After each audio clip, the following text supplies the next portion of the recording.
피고인은 고개를 드세요. 눈물로 범벅이 된 가난한 미혼모가 천천히 고개를 든 순간 강석훈 판사의 얼굴이 창백해졌습니다. 숨이 멈추는 것 같았죠.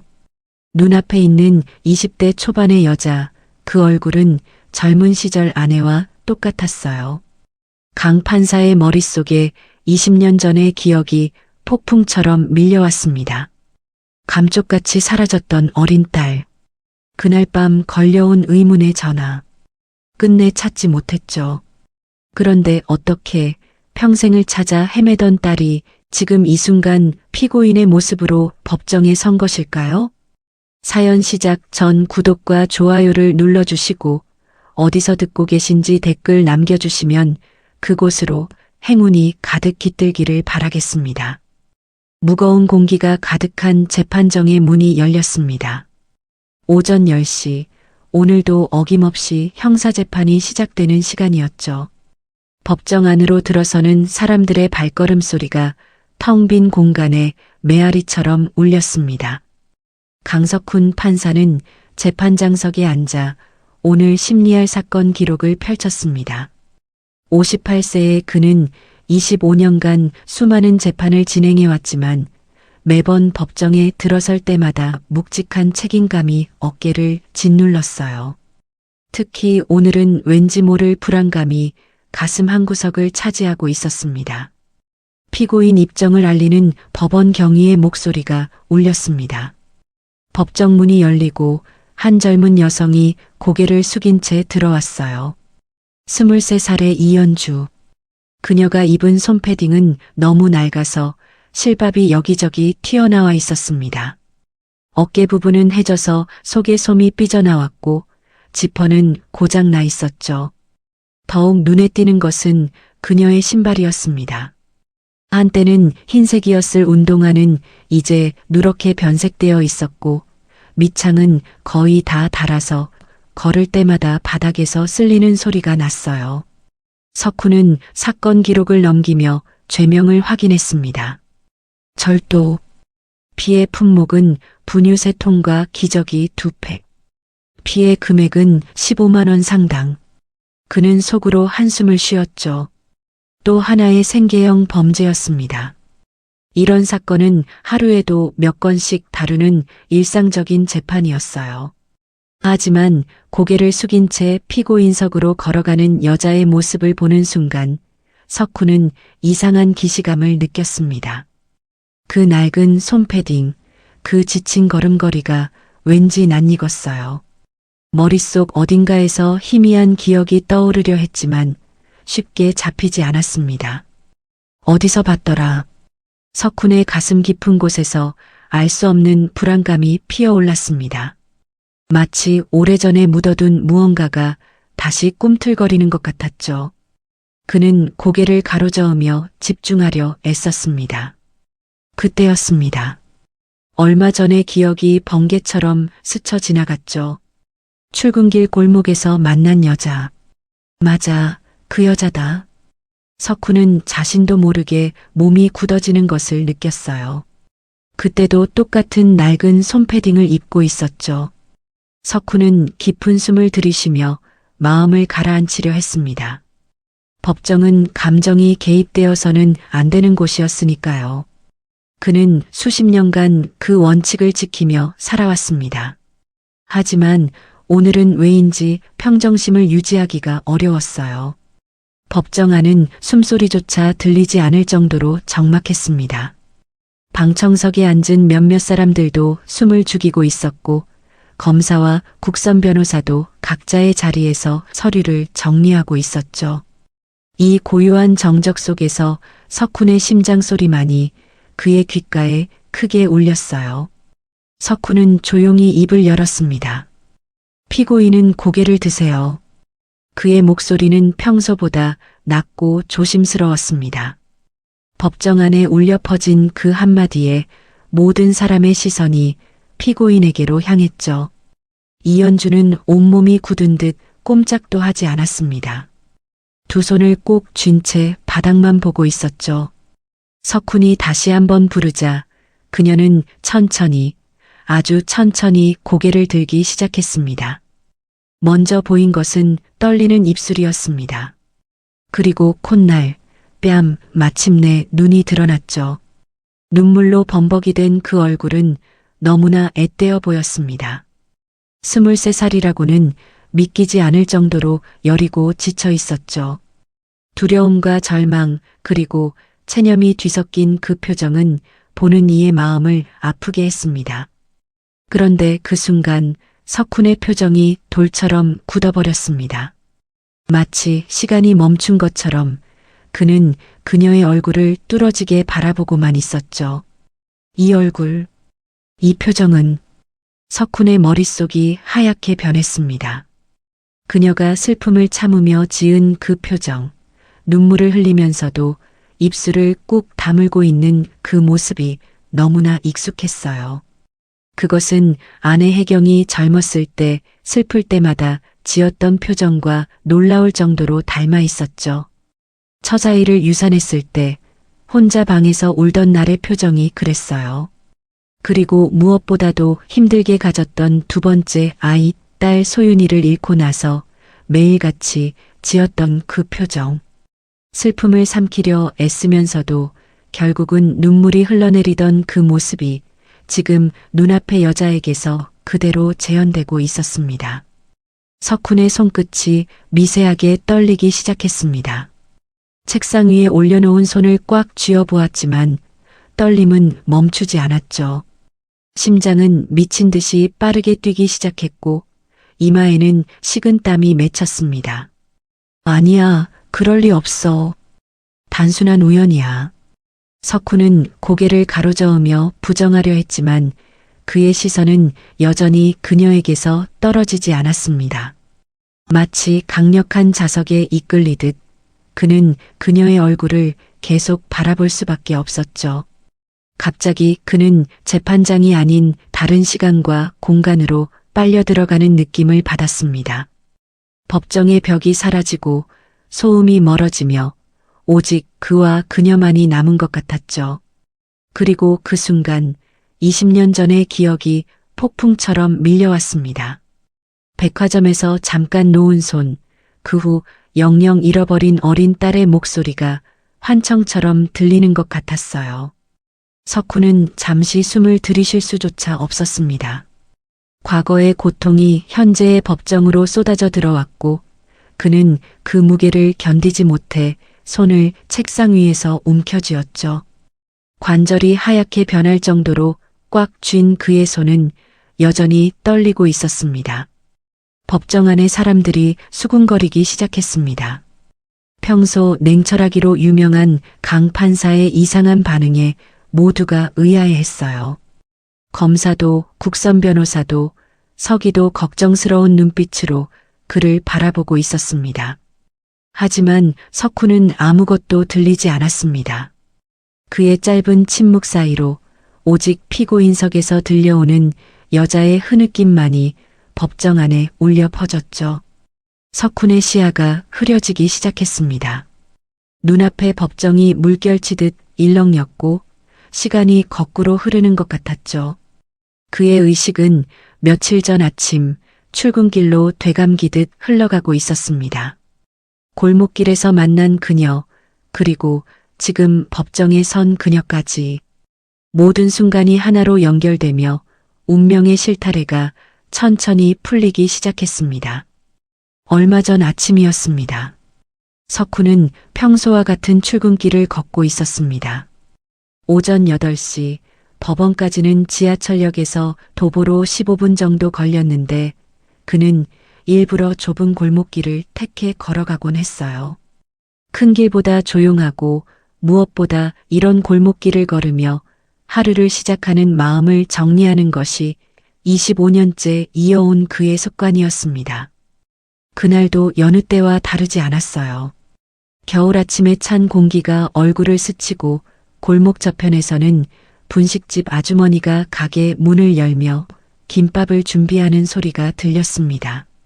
석훈은 검은색 코트 깃을 세우고 목도리를 다시 한번 여미며 걸음을 재촉했죠. 그때였습니다. 끽끽. 무언가가 바닥에 긁히는 불편한 소리가 들려왔어요. 처음에는 그냥 지나치려 했지만 소리는 점점 더 크게 들렸고 거기에 아기 울음소리까지 섞여 있었습니다. 석훈은 발걸음을 멈추고 소리가 나는 쪽을 돌아봤죠. 골목 모퉁이에서 한 여자가 유모차를 밀고 있었습니다. 아니, 정확히는 밀려고 애쓰고 있었다는 표현이 맞을 것 같네요. 유모차의 왼쪽 바퀴가 완전히 비틀어져 있었고 여자는 온 힘을 다해 유모차를 끌다시피 하고 있었어요. 턱이 있는 곳에 이르면 유모차는 꼼짝도 하지 않았고 바퀴는 헛돌며 끽끽 소리만 냈습니다. 여자는 회색 모자를 깊게 눌러쓰고 있었는데 그 밑으로 삐져나온 머리카락이 헝클어져 있었어요. 입고 있는 손패딩은 한눈에 봐도 낡아 보였습니다. 어깨 부분에 실밥이 여기저기 튀어나와 있었고 소매 끝은 헤어져서 솜이 살짝 보이기도 했죠. 더 눈길을 끈 것은 그녀의 손이었습니다. 유모차 손잡이를 꽉 쥔 그 손등에는 동상 자국이 선명했어요. 붉게 부어오른 손가락들이 추위에 얼마나 고생했는지를 말해주고 있었죠. 석훈은 그대로 지나치려고 발걸음을 옮겼습니다. 남의 일에 관여하는 것을 좋아하지 않는 성격이었고 더구나 출근 시간도 신경 써야 했으니까요. 하지만 몇 걸음 가지 못해 다시 걸음을 멈췄습니다. 석훈은 조용히 여자에게 다가갔어요. 제가 도와드릴까요? 석훈이 조심스럽게 말을 건넸지만 여자는 깜짝 놀란 듯 어깨를 움츠렸습니다. 그리고는 더욱 고개를 숙이며 모자를 깊이 눌렀었어요. 아, 아닙니다. 괜찮습니다. 목소리는 너무 작아서 거의 들리지 않을 정도였습니다. 석훈은 대답을 기다리지 않고 유모차 뒤쪽으로 가서 손잡이를 잡았어요. 그리고는 살짝 들어 올려 앞쪽 바퀴가 턱을 넘을 수 있도록 도왔습니다. 이렇게 하시면 될 것 같은데요. 석훈이 유모차를 놓으며 말했습니다. 여자는 잠시 멈춰서서 고개를 더 깊이 숙였어요. 그리고는 떨리는 목소리로 겨우 한마디를 했습니다. 감사합니다. 그 목소리에는 감사함보다는 두려움이 더 많이 묻어 있었어요. 마치 누군가에게 쫓기는 사람처럼 혹은 세상 모든 것이 무서운 사람처럼 들렸죠. 석훈은 유모차 안의 아기를 슬쩍 봤습니다. 담요에 꽁꽁 쌓여 있어서 얼굴은 잘 보이지는 않았지만 기운이 없어 보였죠. 아기가 괜찮습니까? 많이 아픈 것 같은데. 석훈이 걱정스러운 마음에 한 걸음 더 다가가며 물었지만 여자는 갑자기 유모차 손잡이를 꽉 잡고 뒤로 물러섰습니다. 모자 챙 아래로 그녀의 얼굴은 전혀 보이지 않았지만 온몸이 경직된 것이 느껴졌어요. 괜찮아요. 정말 괜찮습니다. 여자는 다급히 말하고는 유모차를 급하게 밀기 시작했습니다. 여전히 바퀴는 제대로 굴러가지 않아 질질 끌렸지만 그녀는 아랑곳하지 않고 빠르게 걸어갔어요. 마치 석훈에게서, 아니 모든 사람에게서 도망치듯이 말이죠. 석훈은 그 자리에 서서 멀어져가는 그녀의 뒷모습을 바라봤습니다. 낡은 손패딩이 바람에 펄럭이고 비틀거리는 유모차가 골목 모퉁이로 사라질 때까지 그는 움직이지 않았어요. 마음 한구석에서 이유를 알 수 없는 불편함이 일어났습니다. 뭔가 더 해야 했던 것 같은, 그냥 보내면 안 될 것 같은 이상한 느낌이었죠. 하지만 그는 고개를 저으며 다시 발걸음을 옮겼습니다. 남의 일이야. 내가 뭘 더 할 수 있겠어. 그렇게 스스로를 달래며 법원으로 향했지만 그날 하루 종일 그 장면이 머릿속에서 떠나지 않았어요. 재판을 진행하면서도 판결문을 쓰면서도 점심을 먹으면서도 자꾸만 그 여자와 아기의 모습이 떠올랐습니다. 다음 날 아침 석훈은 같은 시간에 같은 골목길로 출근했습니다. 혹시나 하는 마음이 들었죠. 하지만 그 여자와 아기는 보이지 않았어요. 그 다음 날도 또 그 다음 날도 마찬가지였습니다. 그래, 우연이었어. 다시 만날 일은 없겠지. 그렇게 생각하며 일상으로 돌아가려 했지만 이상하게도 그날의 기억은 쉽게 사라지지 않았습니다. 그리고 석훈은 그때 전혀 알지 못했죠. 이 만남이 그의 인생을 송두리째 바꿀 첫 번째 조각이라는 것을, 운명의 톱니바퀴가 이미 돌아가기 시작했다는 것을 말입니다. 여느 때와 다름없이 출근하던 석훈이 골목 중간쯤에 있는 작은 빵집 앞을 지나가려는 순간 발걸음이 멈췄습니다. 빵집 유리창 앞에 누군가 서 있었는데 그 뒷모습이 너무나 익숙했어요. 그 낡은 손패딩, 그 구부정한 어깨, 회색 모자까지 틀림없이 며칠 전 유모차를 밀던 그 여자였습니다. 여자는 유모차를 옆에 두고 빵집 쇼윈도 앞에 서서 진열된 빵들을 바라보고 있었습니다.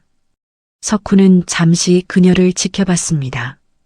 여자는 유리창에 거의 얼굴을 댈 듯이 가까이 서서 빵을 하나하나 훑어보고 있었어요. 각 구운 크림빵을 볼 때는 입술을 살짝 하찼고 따뜻한 김이 모락모락 나는 단팥빵을 볼 때는 침을 삼키는 모습이 보였습니다. 그 순간 석훈은 자신도 모르게 빵집 안으로 들어가고 있었습니다. 어서 오세요, 판사님. 빵집 주인 아주머니가 반갑게 인사했어요. 석훈은 가끔 이곳에서 아침을 사 먹곤 했거든요. 아주머니, 크림빵 2개하고 단팥빵 2개, 그리고 우유 2개 주세요. 네, 잠시만요. 방금 나온 따뜻한 걸로 드릴게요. 아주머니가 봉투에 빵을 담는 동안 석훈은 유리창 너머로 여자를 봤습니다. 그녀는 아직도 그 자리에 서서 발만 동동 구르고 있었어요. 석훈은 따뜻한 봉투를 받아들고 빵집을 나섰습니다. 그리고는 천천히 아주 조심스럽게 여자에게 다가갔어요. 너무 갑작스럽게 다가가면 또 놀라서 도망갈 것 같았거든요. 실례합니다. 석훈이 최대한 부드럽게 말을 건넸지만 여자는 여전히 깜짝 놀란 듯 몸을 움츠렸습니다. 그리고는 재빨리 고개를 숙이며 뒷걸음질을 쳤어요. 아, 저는 며칠 전 유모차 도와드렸던 사람입니다. 기억하시는지? 여자는 잠시 멈춰서서 석훈을 올려다봤습니다. 모자챙 사이로 눈만 살짝 보였는데 그 눈에는 경계심이 가득했어요. 네, 기억해요. 아주 작은 목소리였지만 분명히 들렸습니다. 석훈은 손에 들고 있던 봉투를 조심스럽게 내밀었어요. 이거 드세요. 방금 나온 따뜻한 거예요. 여자는 봉투를 보고는 고개를 세차게 저었습니다. 아니에요, 괜찮아요. 정말 괜찮습니다. 그래도 받으세요. 아침은 드셔야죠. 아기도 돌봐야 하고. 석훈이 한 발 더 다가가며 봉투를 내밀자 여자는 망설이다가 천천히 손을 뻗었습니다. 봉투를 받는 순간 그녀의 눈가가 촉촉해지는 것이 보였어요. 정말 감사합니다. 정말로. 목소리가 떨렸고 어깨가 가늘게 흔들렸습니다. 석훈은 갑자기 마음이 아팠어요.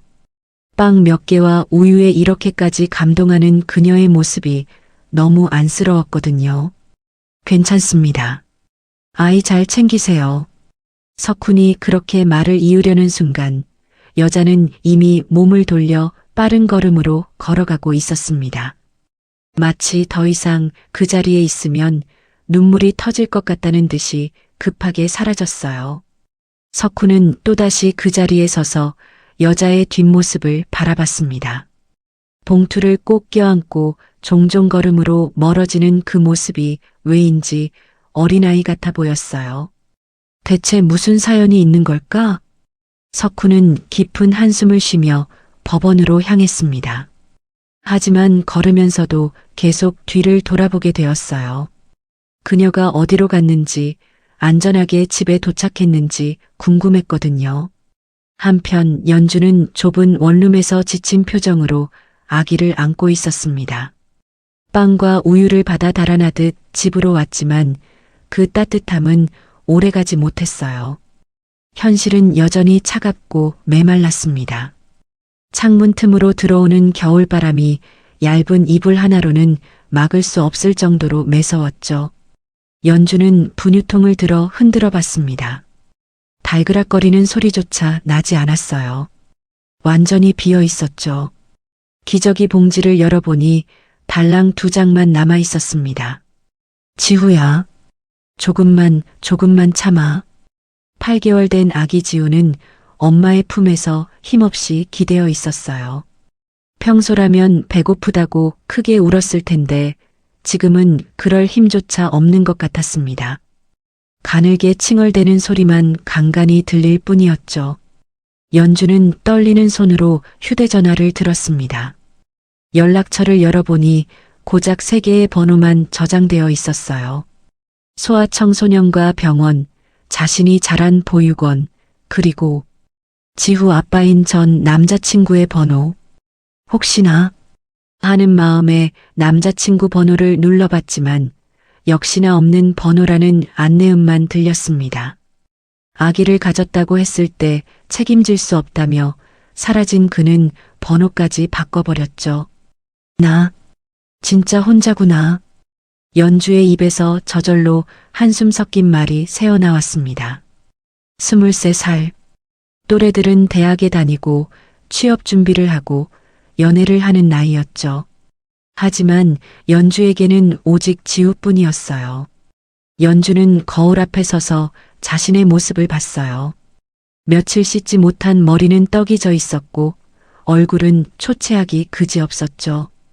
20대 초반이라고는 믿기지 않을 정도로 삶에 지쳐 보였습니다. 시선을 돌리니 바닥에 어지럽게 널려 있는 고지서들이 보였어요. 전기요금, 가스요금, 월세 독촉장, 빨간 글씨로 적힌 연체라는 단어가 유독 크게 보였습니다. 이번 달 월세도 못 냈는데. 연주는 한숨을 쉬며 부엌으로 갔습니다. 혹시나 하는 마음에 냉장고를 열어봤지만 김치통 하나와 물 한 병이 전부였어요. 김치마저도 거의 바닥을 보이고 있었죠. 으앙. 지우가 다시 울기 시작했습니다. 연주가 서둘러 아기를 안아 올렸더니 작은 얼굴이 새빨갛게 달아올라 있었어요. 이마를 만져보니 열이 펄펄 끓고 있었습니다. 어머, 지우야. 왜 이렇게 뜨거워? 연주는 당황한 마음에 젖은 수건으로 지우의 이마를 닦아줬습니다. 하지만 열은 쉽게 내리지 않았어요. 해열제라도 먹여야 하는데 약도 떨어진 지 오래였죠. 엄마가 어떻게든 할게. 걱정하지 마, 응? 연주는 지우를 꼭 안으며 속삭였지만 정작 본인도 그 어떻게든이 뭔지 알 수 없었습니다. 돈도 없고 도와줄 사람도 없고 아기는 아프고 막막함이 목을 조여왔어요. 창밖으로 어둠이 내려앉기 시작했습니다. 지우는 이제 울음소리조차 내지 않고 축 늘어져 있었어요. 가끔 끙끙거리는 소리만 낼 뿐이었죠. 엄마 아빠가 있었다면 달랐을까? 보육원에서 자란 연주에게는 의지할 가족이 없었어요. 18살에 퇴소한 후로는 정말 혼자였죠. 그나마 만난 남자친구에게 기대려 했지만 그마저도 자신을 버리고 떠났습니다. 응, 엄마. 지우가 작은 소리로 엄마를 불렀습니다. 연주는 다시 아기를 안아 올렸어요. 미안해, 지우야. 엄마가 미안해. 눈물이 볼을 타고 흘러내렸습니다. 아기에게 해줄 수 있는 게 아무것도 없다는 사실이 가슴을 찢어지게 만들었어요. 시계를 보니 저녁 7시가 넘어가고 있었습니다. 더 이상 시간을 끌 수 없었어요.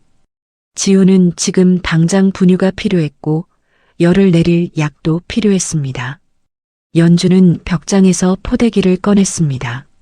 낡은 포대기였지만 지우를 업을 때 쓰는 유일한 것이었죠. 아기를 등에 업으며 스스로에게 말했습니다. 오늘만 넘기자. 내일은 어떻게든 방법을 찾을 거야. 하지만 그것은 스스로를 속이는 말이었어요. 내일이 된다고 해서 달라질 것은 없었죠. 그래도 지금 당장은 그렇게라도 생각해야 발걸음을 뗄 수 있었습니다. 연주는 낡은 손패딩을 입고 모자를 깊게 눌렀었습니다. 문을 나서기 전 연주는 잠시 멈춰섰습니다. 머릿속은 온통 분유와 기저귀 생각뿐이었어요. 어디서 구해야 할까? 누구에게 도움을 청해야 할까? 하지만 떠오르는 사람은 아무도 없었습니다. 마트, 대형마트라면 갑자기 한 가지 생각이 떠올랐습니다. 끔찍한 생각이었지만 지금으로서는 그것밖에 방법이 없었어요. 연주는 계단을 내려가며 다리가 후들거리는 것을 느꼈습니다. 무서웠어요. 하지만 등에 업힌 지우의 가쁜 숨소리를 들으니 멈출 수 없었죠. 밖으로 나오자 찬바람이 얼굴을 때렸습니다. 연주는 포대기를 다시 한번 여미며 지우를 감쌌어요. 그리고는 떨리는 발걸음으로 걷기 시작했습니다. 거리에는 퇴근하는 사람들로 북적였어요. 모두가 각자의 목적지로 바쁘게 움직이고 있었죠. 그 속에서 연주는 더욱 외로움을 느꼈습니다. 나는 엄마 자격이 있는 걸까? 자신감은 바닥을 쳤고 죄책감은 하늘을 찔렀어요. 하지만 지우를 위해서라면 무엇이든 해야 했습니다.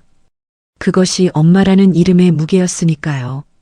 대형마트의 불빛이 저 멀리 보이기 시작했습니다.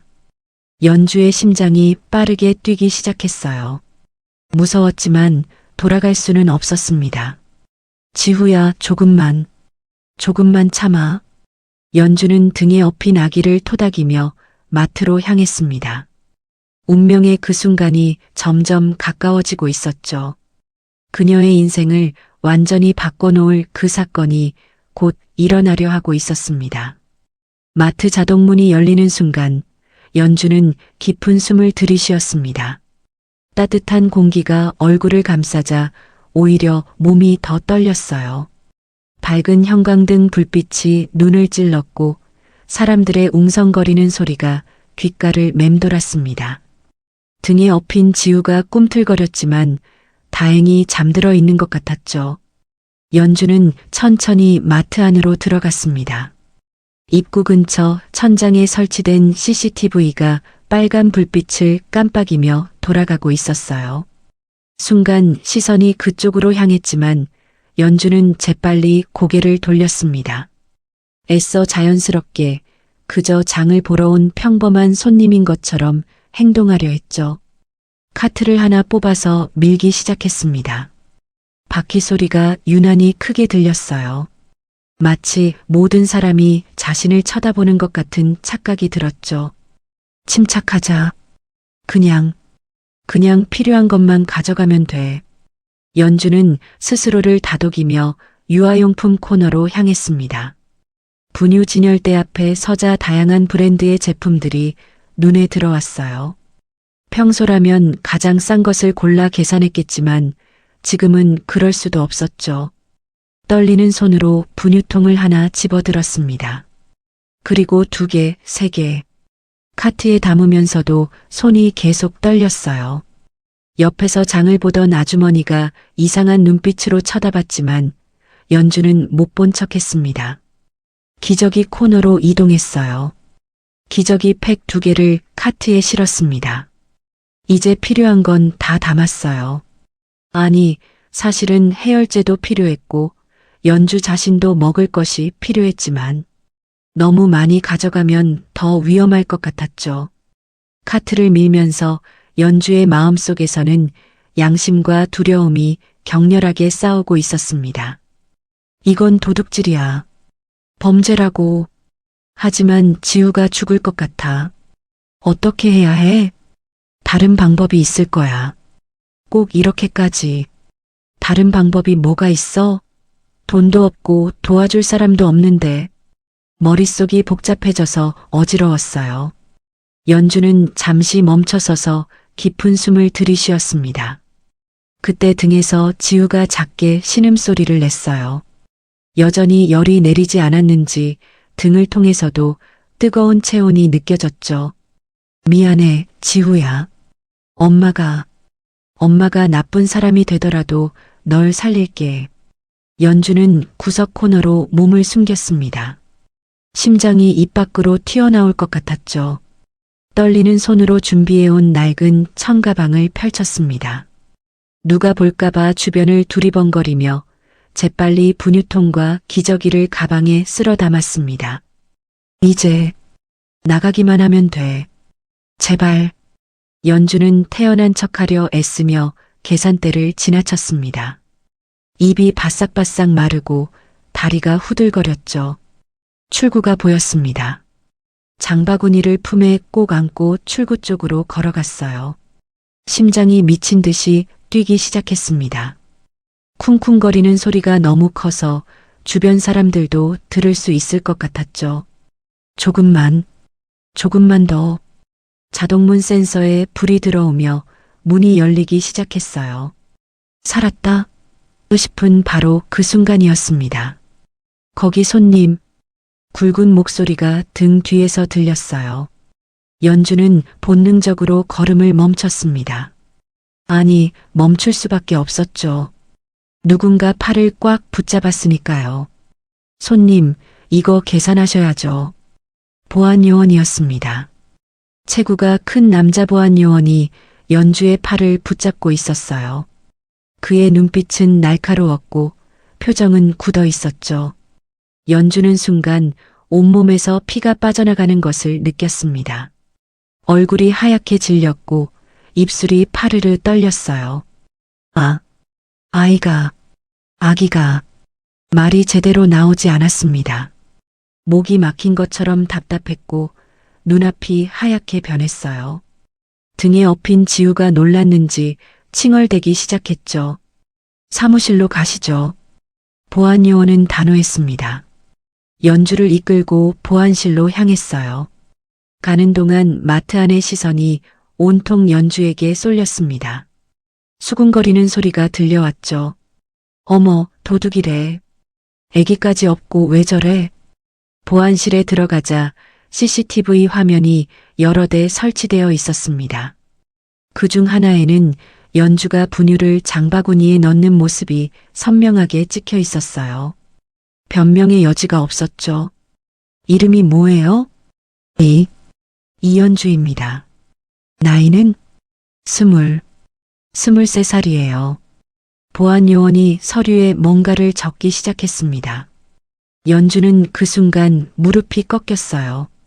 그대로 바닥에 주저앉으며 보안요원의 바지를 붙잡았습니다. 제발 한 번만 봐주세요. 아기가 아파요.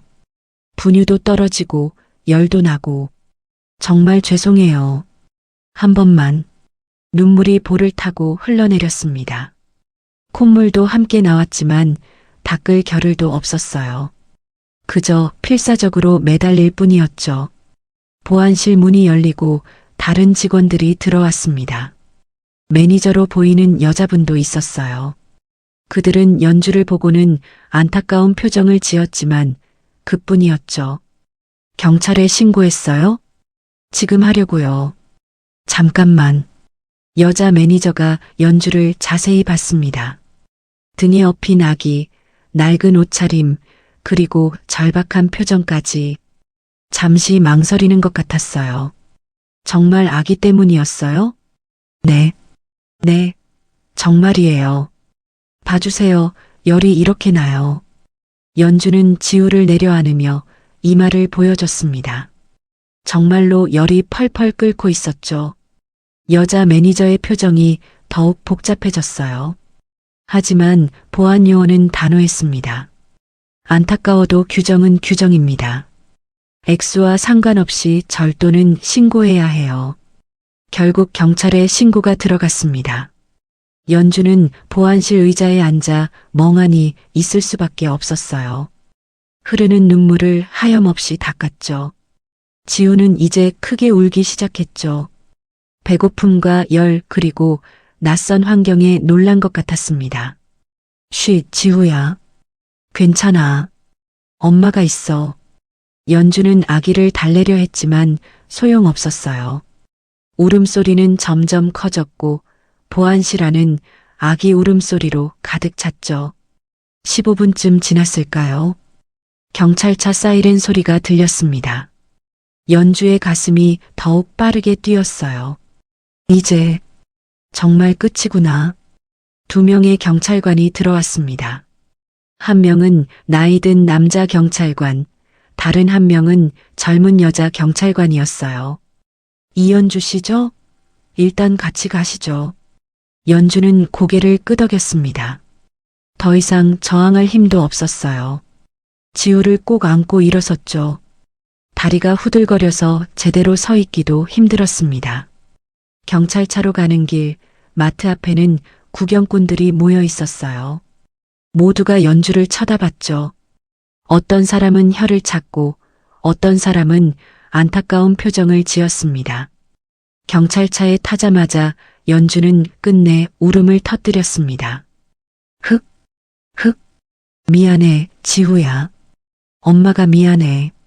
흐느끼는 소리가 경찰차 안을 가득 채웠어요. 앞좌석에 앉은 여자 경찰관이 백미러로 연주를 봤습니다. 그녀의 눈에도 안타까움이 묻어났죠. 아기 엄마, 일단 눈물부터 닦아요. 돈이 한 푼도 없었어요. 아기가 이틀째 제대로 못 먹고 열도 나고. 연주는 울먹이며 대답했습니다. 남자 경찰관이 한숨을 쉬었어요.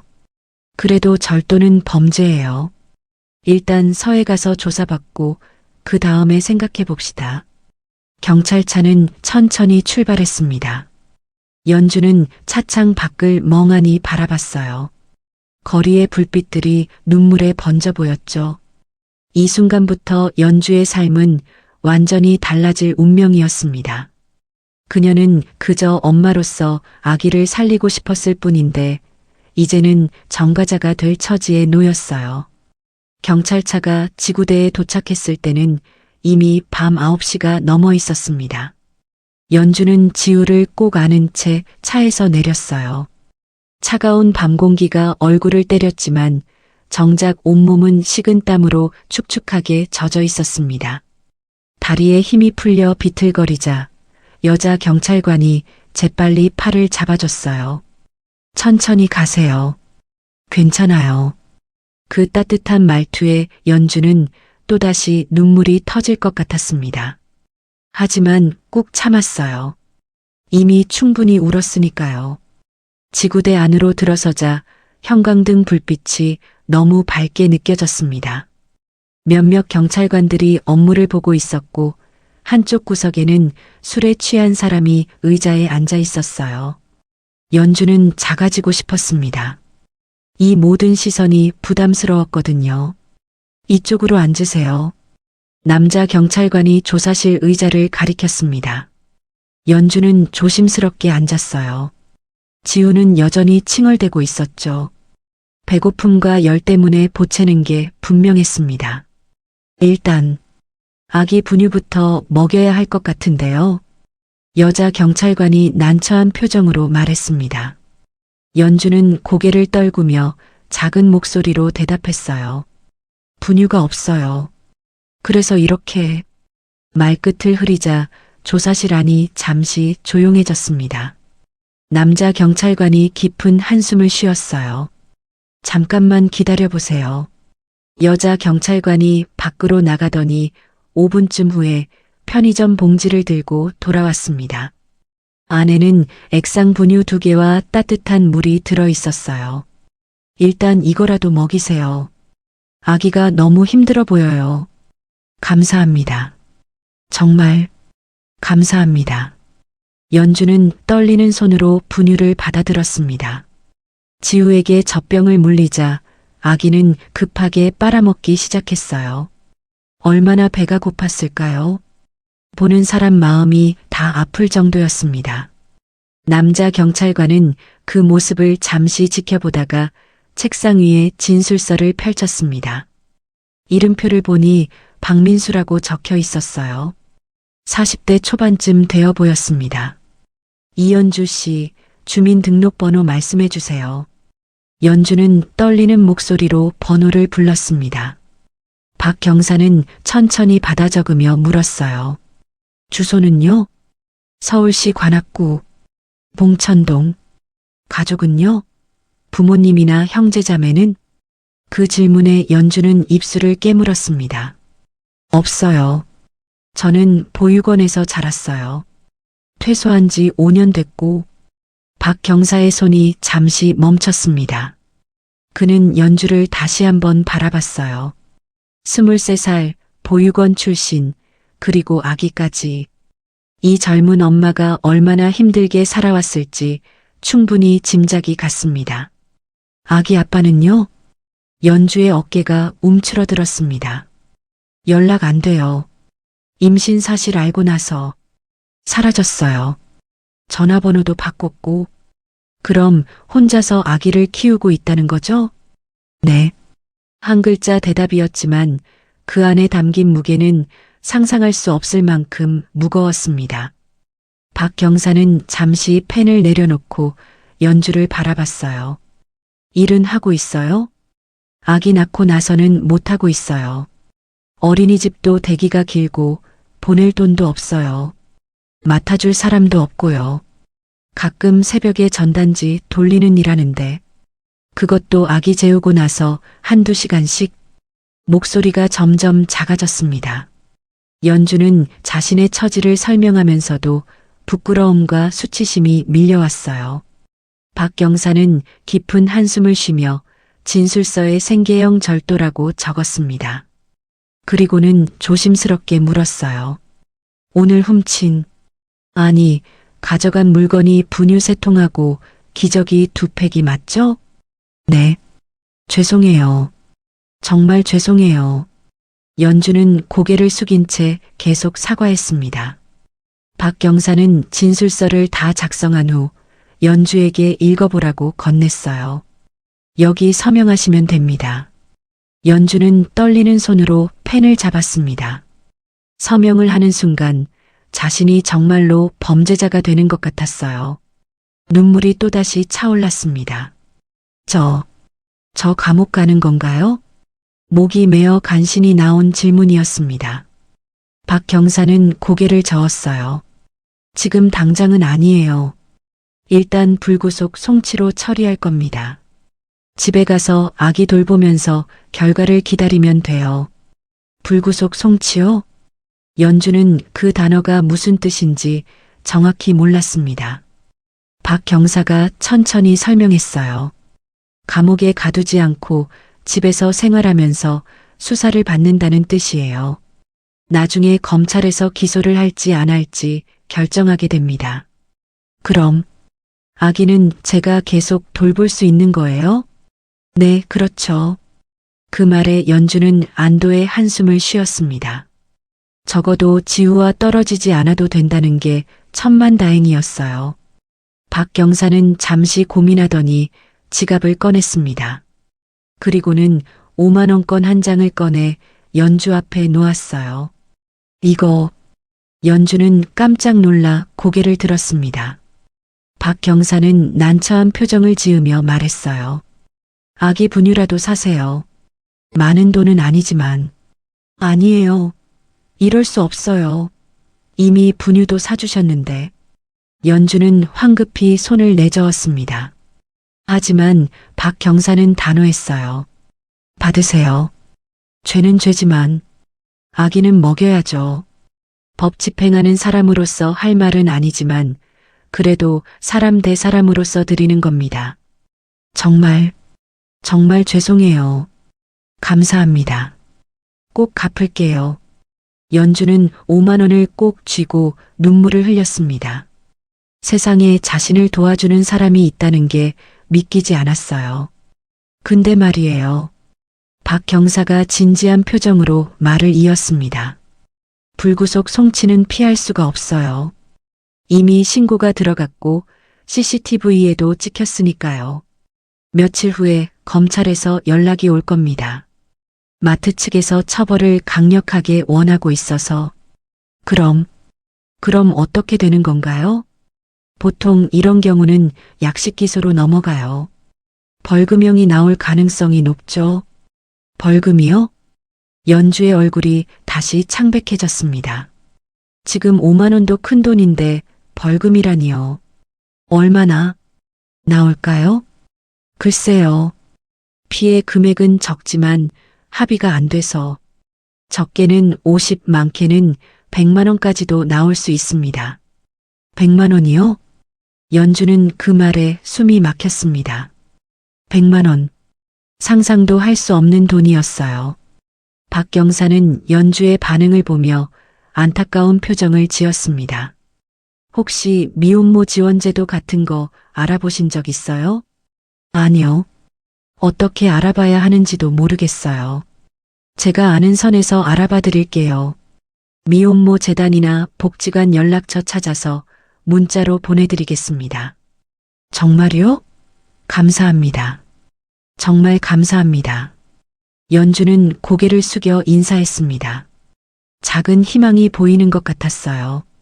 하지만 동시에 불안감도 사라지지 않았습니다. 조사가 끝나고 연주는 지우를 안고 지구대를 나섰습니다. 밤 11시가 넘은 시각이었어요. 거리는 을씨년스럽게 고요했습니다. 집으로 가는 길, 연주는 계속 박 경사가 준 5만 원을 만지작거렸습니다. 이 작은 돈이 지금의 자신에게는 생명줄 같았어요. 원룸에 도착해 불을 켜자 텅 빈 방이 눈에 들어왔습니다. 연주는 지우를 침대에 눕히고는 그대로 바닥에 주저앉았어요. 흑, 참았던 울음이 터져 나왔습니다. 오열하는 소리가 좁은 방 안을 가득 채웠죠. 왜 이렇게 살아야 하는 걸까요? 무엇을 잘못한 걸까요? 지우는 분유를 먹고 조금 진정했지만 여전히 열이 높았습니다. 연주는 젖은 수건으로 아기 이마를 닦아주며 속삭였어요. 미안해, 지우야. 엄마가 정말 미안해. 그날 밤 지우는 끙끙 앓으며 밤새 잠을 제대로 자지 못했습니다. 연주도 한숨도 못 잤어요. 아기를 안고 토닥이면서 밤을 지새웠죠. 며칠이 지났습니다. 연주는 박 경사가 보내준 연락처로 전화를 걸어봤지만 대부분 대기자가 많거나 조건이 맞지 않는다는 답변만 돌아왔어요. 현실은 여전히 차갑고 냉정했습니다. 그러던 어느 날 아침 우편함에 등기우편이 도착했습니다. 발신인은 검찰청이었어요. 연주는 떨리는 손으로 봉투를 뜯었습니다. 약식 명령 청구서, 그리고 그 밑에 적힌 금액. 벌금 100만 원. 연주는 종이를 보는 순간 바닥으로 주저앉았습니다. 100만 원. 100만 원이라고? 손이 부들부들 떨렸어요. 지금 당장 내일 먹을 밥도 걱정인데 100만 원이라니요. 절망감이 밀려왔습니다. 숨이 막혔고 가슴이 답답했어요. 연주는 종이를 꽉 쥔 채 소리 없이 울었습니다. 한참을 그렇게 있다가 연주는 문득 생각났습니다. 박 경사. 그분이라면 뭔가 방법을 알려줄지도 몰라요. 연주는 후들거리는 다리를 이끌고 지구대로 향했습니다. 지우를 업은 채였어요. 다행히 박 경사가 근무 중이었습니다. 경사님, 저기. 연주가 조심스럽게 다가가자 박 경사는 바로 알아봤어요. 아, 연주 씨. 무슨 일이에요? 이게 왔는데요. 연주는 떨리는 손으로 약식 명령 청구서를 내밀었습니다. 박 경사는 서류를 받아들고 읽어보더니 고개를 끄덕였어요. 100만 원. 예상했던 대로네요. 경사님, 저 어떻게 해야 해요? 이 돈을 어떻게 마련해야 하는지. 연주의 목소리는 절박했습니다. 박 경사는 잠시 생각하더니 조심스럽게 말했어요. 연주 씨, 정식 재판을 신청해 보세요. 정식 재판이요? 네. 약식 명령에 불복해서 정식 재판을 청구할 수 있어요. 그러면 판사님 앞에서 직접 사정을 말씀드릴 수 있죠. 그럼 벌금이 줄어들 수도 있나요? 가능성은 있어요. 특히 연주 씨처럼 생계형 범죄고 초범이고 어린 아기까지 있으면 판사님이 선처할 수도 있습니다. 정말요? 연주의 눈에 희미한 빛이 돌았습니다. 박 경사는 고개를 끄덕이며 말을 이었어요. 물론 확실한 건 아니에요. 하지만 지금보다 나빠질 일은 없을 겁니다. 시도해 볼 만한 가치는 있어요. 연주는 약식 명령 청구서를 꽉 쥐었습니다. 정식 재판. 그 단어가 무섭기도 했지만 동시에 마지막 희망처럼 느껴졌어요. 신청은 어떻게 하나요? 이 서류 뒷장에 정식 재판 청구서가 있을 거예요. 거기에 서명해서 일주일 안에 제출하면 됩니다. 알겠습니다. 정말 감사합니다, 경사님. 연주는 깊이 고개를 숙여 인사했습니다. 지구대를 나서며 그녀는 다짐했어요. 해보자. 마지막까지 해보는 거야. 집으로 돌아와 연주는 떨리는 손으로 정식 재판 청구서에 서명했습니다. 이것이 그녀 인생에서 가장 떨리는 선택이었습니다. 재판정. 그곳에서 자신의 운명이 결정될 거예요. 그리고 그녀는 아직 몰랐습니다. 그 재판정에서 자신의 삶을 완전히 바꿀 사람을 만나게 될 거라는 것을요. 일주일쯤 지났을까요? 연주의 휴대전화에 문자 한 통이 도착했습니다. 국선 변호사 배정 안내. 담당 김태현 변호사. 연주는 떨리는 손으로 번호를 눌렀어요. 신호음이 3번 울린 후 바쁜 듯한 목소리가 들려왔습니다. 네, 김태현 변호사입니다. 저기요. 이연주라고 하는데요. 국선 변호사로 배정받았다고 해서. 아, 네. 이연주 씨. 절도 사건이죠? 네. 맞습니다. 전화 너머로 서류 넘기는 소리가 들렸어요. 김 변호사는 잠시 침묵하더니 말했습니다. 단순 절도예요. 별거 아닙니다. 재판날 법정에서 뵙죠. 그냥 잘못했다고만 하세요. 빨리 끝냅시다. 네. 근데 제 사정 같은 건 재판정에서 다 말씀하시면 됩니다. 저도 일정이 빡빡해서요. 그럼 그날 뵙겠습니다. 뚝. 전화가 끊겼습니다. 연주는 멍하니 휴대전화를 바라봤어요. 이게 도움을 받는 게 맞는 걸까요? 혼란스러웠지만 선택지는 없었습니다. 재판 날짜는 2주 후였어요. 연주는 그 2주 동안 매일 밤 잠을 설쳤습니다. 법정이라는 곳이 어떤 곳인지, 판사님은 무서운 분인지, 자신의 말을 들어주실지, 온갖 걱정이 머릿속을 떠나지 않았어요. 드디어 재판날 아침이 밝았습니다. 연주는 새벽부터 일어나 지우를 씻겼어요. 아기는 요즘 들어 조금 나아진 것 같았지만 여전히 기운이 없었죠. 지우야, 엄마 잠깐만 다녀올게. 금방 올게, 응? 이웃집 아주머니에게 부탁해서 지우를 맡겼습니다. 아주머니는 연주의 사정을 알고 있었기에 흔쾌히 받아줬어요. 걱정 마. 애 봐줄 테니까 다녀와. 힘내. 정말 감사합니다. 연주는 고개를 숙여 인사하고 집을 나섰습니다. 법원으로 향하는 내내 손이 떨렸습니다. 사람들이 모두 자신을 쳐다보는 것 같았어요. 법원 건물 앞에 도착했을 때는 오전 9시 30분이었습니다. 재판은 10시부터였어요. 높은 건물을 올려다보니 숨이 막혔습니다. 연주는 떨리는 다리를 이끌고 안으로 들어갔습니다. 로비는 넓고 차가웠어요.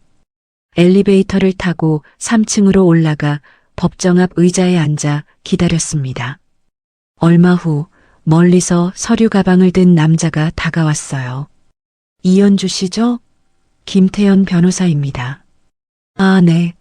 안녕하세요. 연주는 벌떡 일어나 인사했습니다. 김 변호사는 피곤한 표정으로 서류를 흩어보며 말했어요. 사건 기록 봤어요. 생계형 절도, 초범이고 뭐 어렵지 않을 겁니다. 변호사님, 제 사정 좀 들어주세요. 아기가 아파서 나중에 판사님한테 말씀하세요. 저는 형식적인 변론만 하면 되니까요. 김 변호사는 시계를 보며 말을 이었어요. 그리고 괜히 말 길게 하지 마세요. 간단히 잘못했다고만 하면 됩니다. 사정 설명도 짧게 하고요. 알겠죠? 네.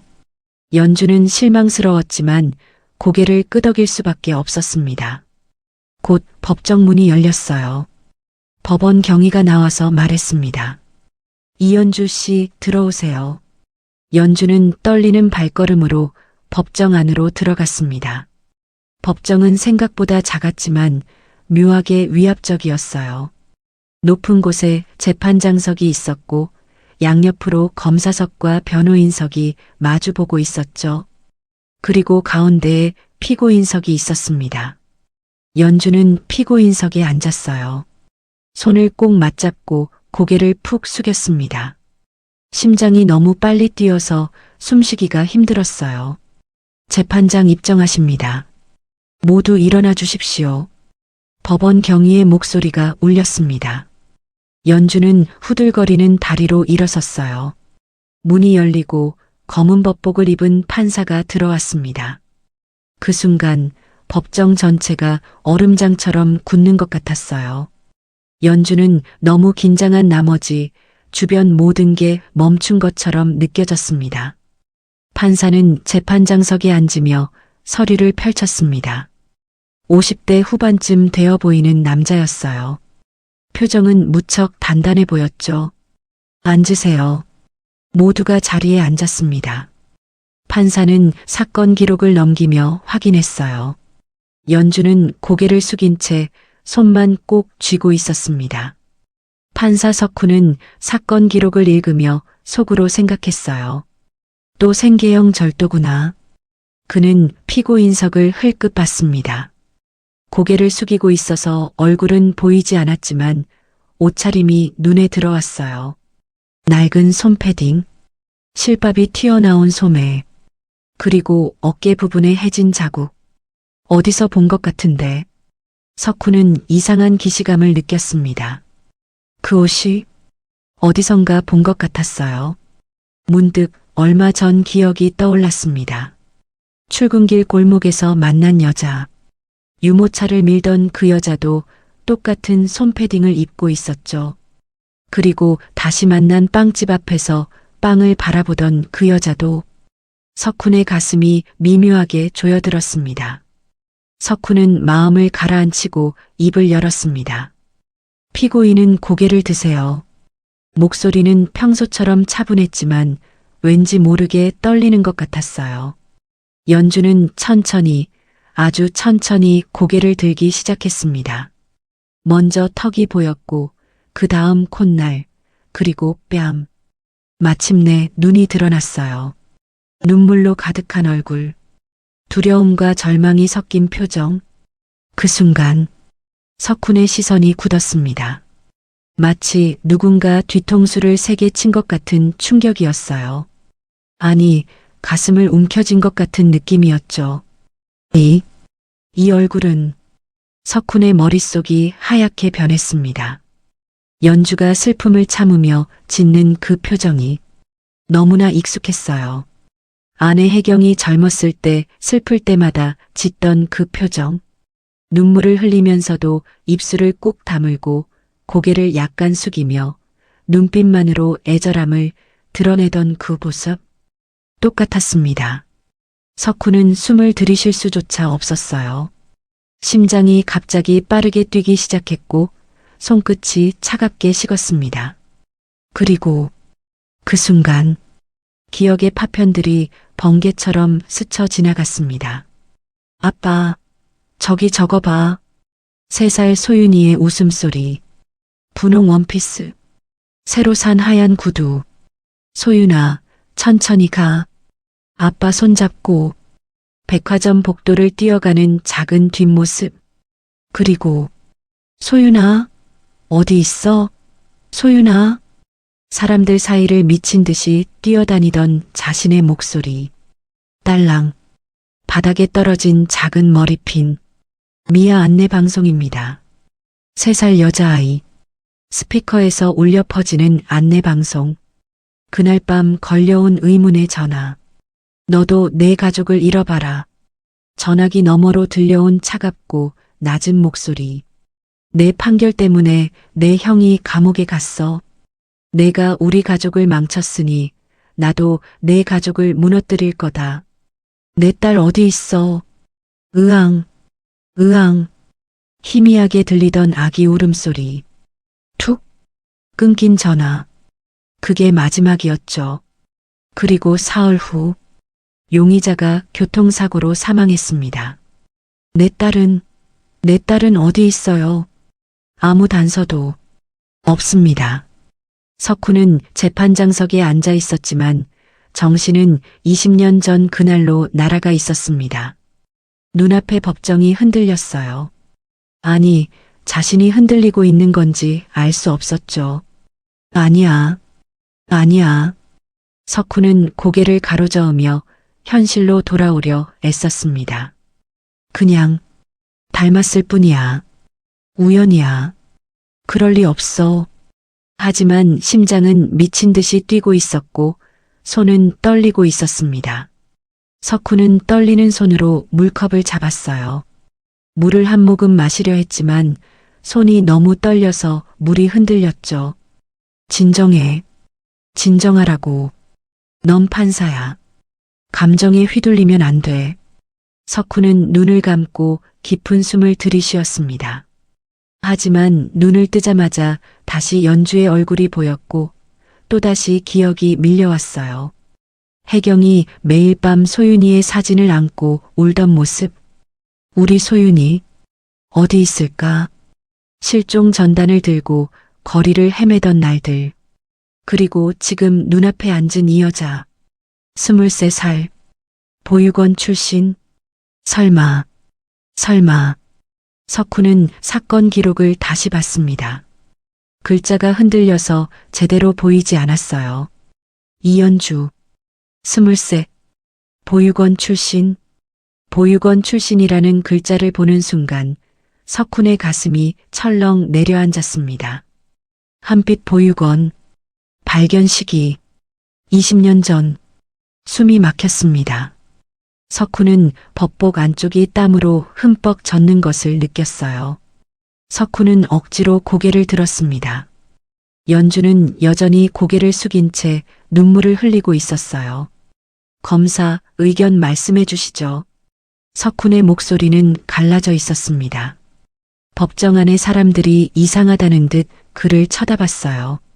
검사가 일어나 말했습니다. 피고인은 생계형 범죄이나 절도는 명백한 범죄 행위입니다. 적정한 처벌이 필요합니다. 검사의 목소리가 멀리서 들려왔어요. 마치 물속에서 듣는 것처럼 웅웅거렸죠. 이어서 김 변호사가 일어났습니다. 피고인은 초범이고 어린 아기를 홀로 키우는 미혼모입니다. 깊이 반성하고 있으니 선처를 부탁드립니다. 형식적인 변론이었어요. 열의도 없고 진심도 없었죠. 석훈은 그 무성의함에 화가 치밀었지만 지금은 그것조차 제대로 느껴지지 않았습니다. 석훈은 떨리는 목소리로 물었습니다. 피고인 할 말 있습니까? 연주는 고개를 들어 석훈을 봤어요. 눈물 범벅이 된 얼굴로. 죄송합니다. 정말 죄송합니다. 그 목소리가 석훈의 귓가에 꽂혔습니다. 아기가 너무 아파서 열이 펄펄 끓는데 분유도 떨어지고 병원 갈 돈도 없고 정말 어쩔 수 없었어요. 연주는 흐느끼며 말을 이었어요. 저도 이러고 싶지 않았어요. 하지만 지우가 제 아기가 죽을 것 같아서 목이 메어 더 이상 말을 잇지 못했습니다. 석훈은 그 모습을 보며 가슴이 찢어지는 것 같았습니다. 내 딸이 이렇게 힘들게 살았다면, 아니야, 확실하지 않아. 그냥 닮았을 뿐이야. 하지만 너무 닮았어. 나이도 맞고 보육원 출신이고. 아니야, 세상에 닮은 사람이 얼마나 많은데. 석훈의 머릿속에서 두 가지 목소리가 격렬하게 싸우고 있었습니다. 법정은 조용했어요. 모두가 판사의 판결을 기다리고 있었죠. 석훈은 떨리는 손으로 판결문을 집어들었습니다. 글자가 제대로 보이지 않았어요. 흔들렸고 번졌고 뒤섞였습니다. 석훈은 눈을 감았어요. 그리고 깊은 숨을 들이쉬었습니다. 다시 눈을 떴을 때 그는 판사였습니다. 25년 경력의 냉철한 판사. 피고인의 사정은. 목소리가 떨렸습니다. 석훈은 다시 숨을 고르고 말을 이었어요. 피고인의 사정은. 이해합니다. 연주가 고개를 들어 석훈을 봤어요. 하지만 석훈은 잠시 멈췄습니다. 가슴이 너무 아팠어요. 법은 법입니다. 그 한마디를 내뱉는데 온 힘을 다해야 했습니다. 아무리 어려운 상황이라도 절도는 용납될 수 없습니다. 연주는 고개를 떨구며 눈물을 흘렸어요. 석훈은 판결문을 떨리는 목소리로 읽었습니다. 다만 초범이고 생계형 범죄임을 감안하여. 목소리가 자꾸 갈라졌어요. 벌금 30만 원을 선고합니다. 감사합니다. 감사합니다. 어떻게든 벌어서 낼게요. 연주는 울음 섞인 목소리로 고개를 숙였습니다. 재판이 끝났어요. 패정합니다. 법원 경위의 목소리가 울렸습니다. 연주는 비틀거리며 일어나 법정 문을 향해 걸어갔어요. 낡은 손패딩을 입은 작은 뒷모습. 석훈은 그 뒷모습을 뚫어지게 바라봤습니다. 하지만 연주는 고개를 숙인 채 문을 나가버렸습니다. 법정 문이 닫히는 소리가 울렸어요. 석훈은 그제야 참았던 한숨을 크게 내쉬었습니다. 후. 손이 떨렸고 식은 땀이 등을 타고 흘렀습니다. 법복 안쪽이 흠뻑 젖어 있었어요. 석훈은 떨리는 손으로 물을 마셨습니다. 컵을 내려놓을 때 손이 떨려 탁자에 부딪히며 소리가 났어요. 옆에 앉아있던 서기가 걱정스러운 표정으로 물었습니다. 판사님, 괜찮으세요? 얼굴이 안 좋으신데.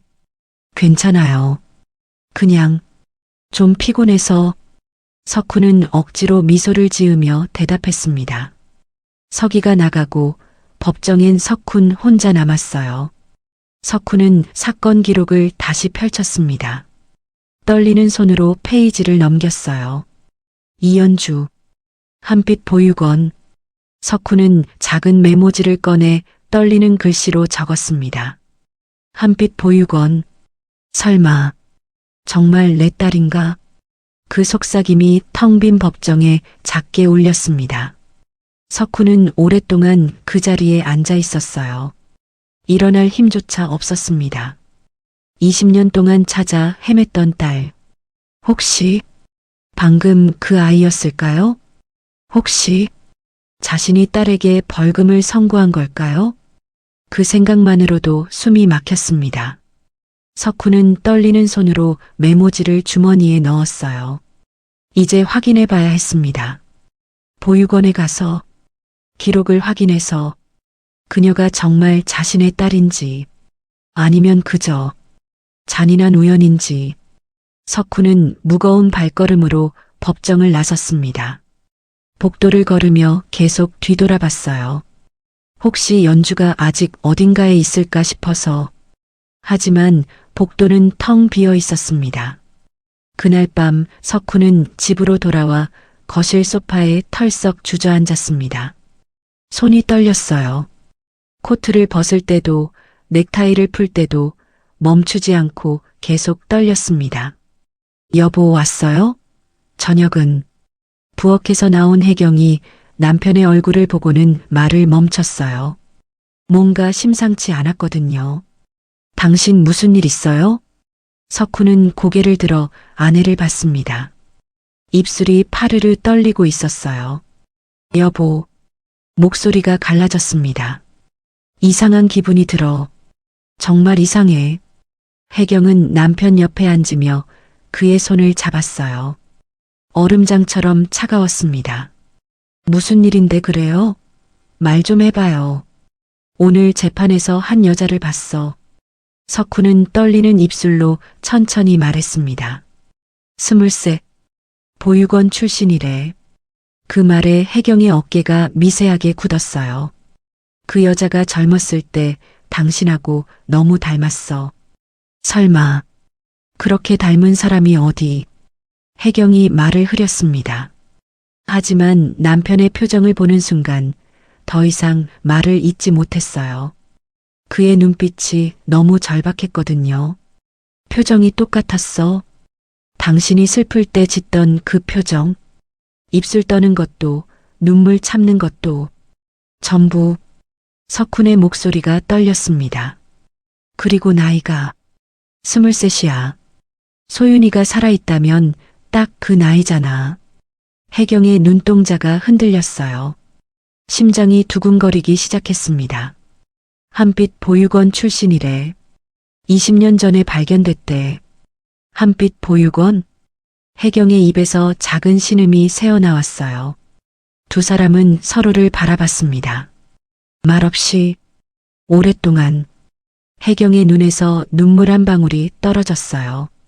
당신 혹시 확인해 봐야 해. 가봐야 해. 석훈은 떨리는 손으로 휴대전화를 꺼냈습니다.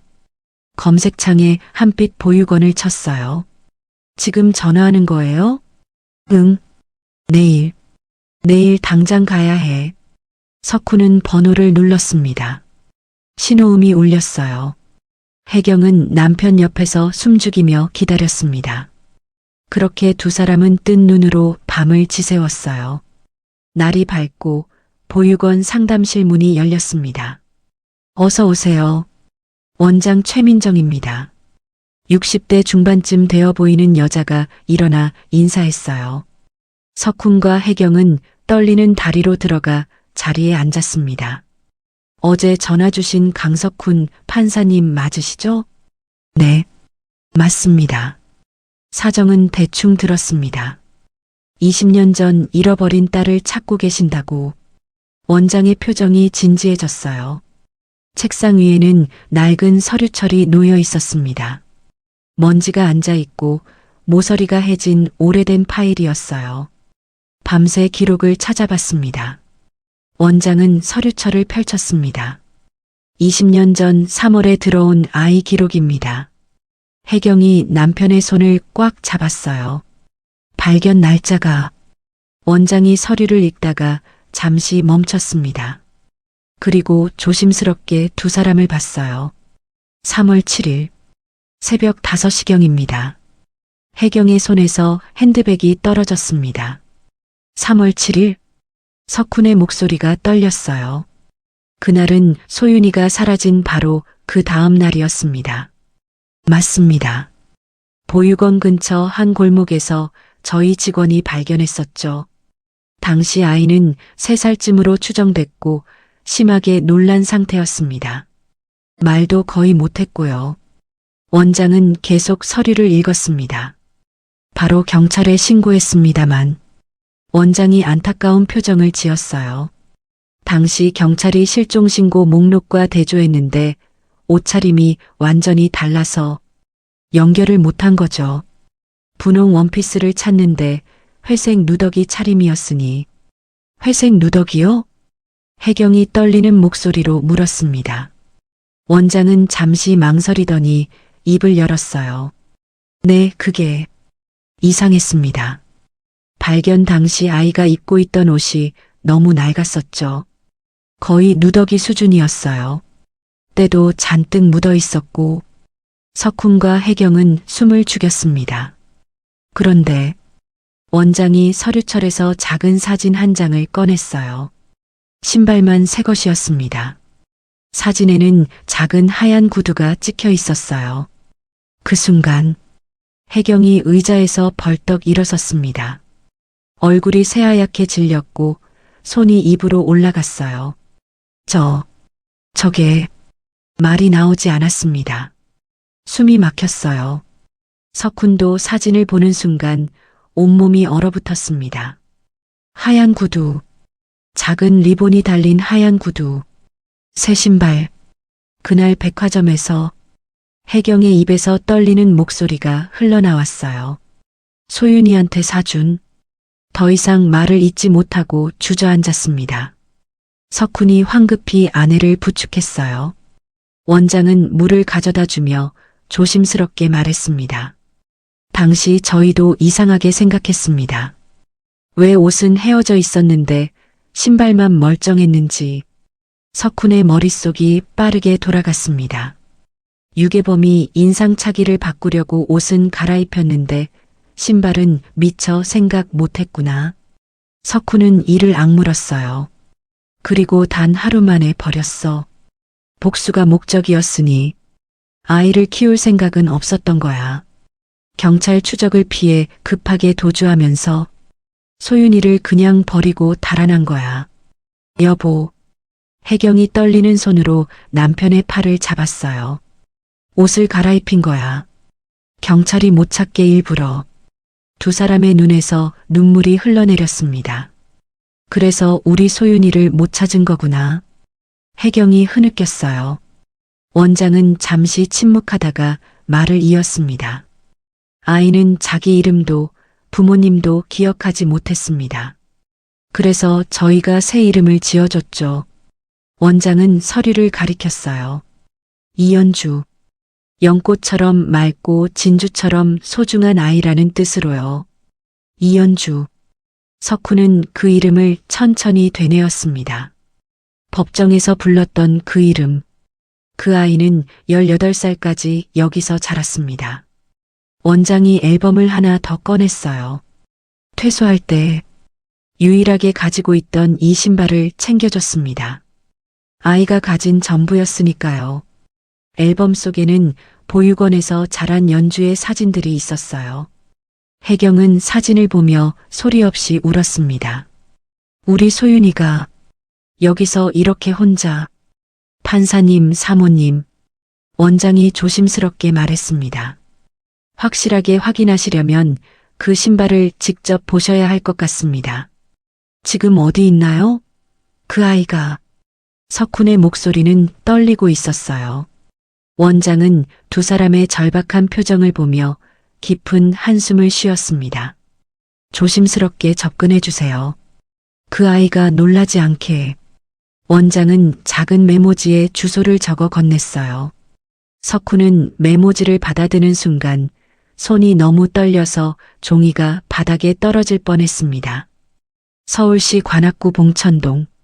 이 주소. 사건 기록에 적혀있던 피고인 주소와 동일했어요. 맞아. 법정에 선 이연주와 같은 주소. 혜경이 옆에서 남편의 팔을 꽉 잡았어요. 감사합니다. 정말 감사합니다. 두 사람은 떨리는 목소리로 인사했습니다. 보육원을 나서는 두 사람의 발걸음은 후들거렸어요. 차 문을 열고 앉자마자 혜경이 남편의 손을 꼭 잡았어요. 20년 동안 끊겨있던 운명의 실이 지금 다시 이어지려 하고 있었습니다. 석훈은 운전하면서도 계속 아내를 봤어요. 혜경은 창밖을 보며 눈물을 흘리고 있었죠. 괜찮아? 네. 그냥 꿈만 같아서. 혜경은 눈물을 닦으며 작게 웃었어요. 20년 동안 매일 밤 기도했잖아요. 소윤이가 어디선가 건강하게 살고 있기를, 누군가 우리 딸을 사랑해주고 있기를. 그래. 맞아. 근데 이제 정말 만날 수 있다니. 차는 도심을 벗어나 주택가로 들어섰습니다. 좁은 골목길이 나타났어요. 석훈은 메모지의 주소를 확인하며 천천히 운전했습니다. 저 건물이에요. 혜경이 가리킨 곳에 낡은 다세대 주택이 보였어요. 석훈은 차를 세웠습니다. 두 사람은 차에서 내렸어요. 하지만 건물 앞에서 발걸음이 멈췄습니다. 여보, 혜경이 떨리는 목소리로 말했어요. 우리가 지금 올라가면 소윤이 놀라지 않을까요? 석훈도 고개를 끄덕였습니다. 맞아. 갑자기 나타나서 우리가 내 부모야 하면 믿지도 않을 거고. 신발. 혜경이 말했습니다. 신발을 먼저 확인해야 해요. 그게 확실하다면. 그래. 그럼 그때 모든 걸 말하자. 두 사람은 서로의 손을 꽉 잡았어요. 그리고 떨리는 발걸음으로 건물 입구를 향해 걸어갔습니다. 20년 만의 재회가 바로 눈앞에 있었습니다. 건물 입구에 선 두 사람은 한참 동안 움직이지 못했습니다. 석훈은 주머니 속 메모지를 꺼내 다시 한번 확인했어요. 305호, 3층이었습니다. 혜경은 남편의 팔을 꽉 붙잡고 있었죠. 손에서 땀이 흘러옷이 축축해질 정도였어요. 두 사람은 천천히 계단을 오르기 시작했습니다. 한 계단 오를 때마다 심장이 터질 것 같았어요. 2층, 3층, 드디어 복도 끝에 305호 문이 보였습니다. 문 앞에 선 순간 석훈의 손이 떨려서 주머니 속 메모지가 바닥에 떨어졌어요. 혜경이 황급히 주워 남편 손에 쥐어줬습니다. 두 사람의 눈이 마주쳤죠. 말없이 하지만 같은 마음을 나누며 석훈은 떨리는 손가락을 천천히 초인종 쪽으로 가져갔습니다. 손가락 끝이 버튼에 닿는 순간 온몸에 전기가 흐르는 것 같았어요. 띵동. 종소리가 울렸습니다. 두 사람은 숨을 죽였어요. 안에서 발걸음 소리가 들렸습니다. 천천히 조심스럽게 다가오는 소리. 문 너머로 누군가 숨을 죽이고 있는 기척이 느껴졌어요. 누구세요? 작고 경계하는 목소리였습니다. 혜경이 떨리는 목소리로 대답했어요. 저, 연주 씨, 잠깐만 문 좀 열어주실 수 있으세요? 꼭 여쭤볼 게 있어서요. 한참 동안 침묵이 흘렀습니다. 문 뒤에서 망설이는 기척이 느껴졌어요. 그리고 문이 조금씩 열렸습니다. 틈 사이로 연주의 얼굴이 보였습니다. 경계심 가득한 눈빛으로 두 사람을 보던 연주는 순간 눈이 커졌어요. 판사님? 놀란 목소리였습니다. 법정에서 봤던 바로 그 판사. 자신에게 벌금을 선고했던 그분이 왜 여기 계신 걸까요? 연주는 당황해서 한 발짝 뒤로 물러섰습니다. 무슨 일로? 혜경은 그 순간 숨이 멎는 것 같았어요. 더 가까이서 보니 더 확실했습니다. 젊은 시절 자신의 얼굴이었어요. 혜경은 떨리는 손으로 가방을 열었습니다. 그 안에서 보육원에서 받은 사진을 조심스럽게 꺼냈어요.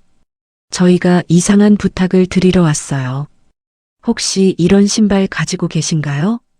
연주는 사진을 보는 순간 눈이 더 커졌습니다.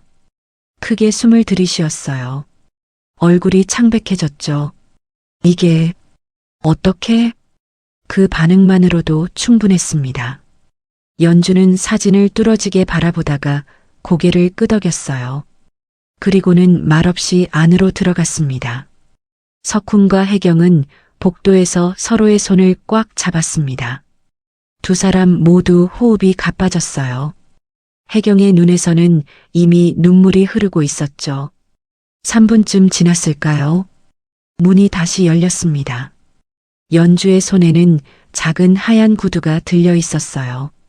오래되어 약간 변색되었지만 여전히 리본이 달린 그 구두. 20년 전 백화점에서 소윤이에게 신겨줬던 바로 그 신발. 이건 제 유년기 물건이에요. 단 하나 남은. 연주의 목소리는 떨렸습니다. 혜경은 그 순간 무릎이 꺾이며 바닥에 주저앉았습니다. 두 손으로 입을 막았지만 흐느낌이 새어나왔어요. 소윤이. 석훈도 온몸에서 힘이 빠지는 것을 느꼈습니다. 다리가 후들거려 벽을 짚어야 했어요. 시야가 흐려지고 귓가에서는 웅웅거리는 소리만 들렸죠. 이게 맞아. 우리가 사준. 말을 잇지 못하고 그대로 문 앞 바닥에 주저앉았습니다. 얼굴을 두 손으로 감싸자 눈물이 손가락 사이로 흘러내렸어요. 연주는 놀라 뒤로 물러섰습니다.